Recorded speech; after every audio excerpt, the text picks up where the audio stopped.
What's going on, YouTube? It's Mike and Joey. We're here and we're going to show you how to change an NRS valve. We are going to put the full link video in the description. We'll be right back.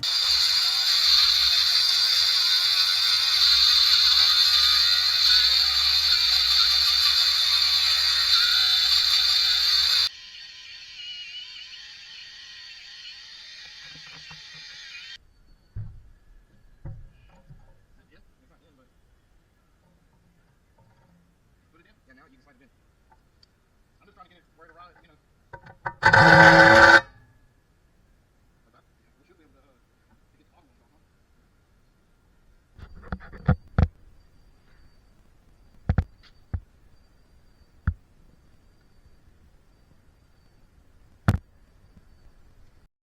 huh? And my friends, that's how you replace an 8-inch NRS valve.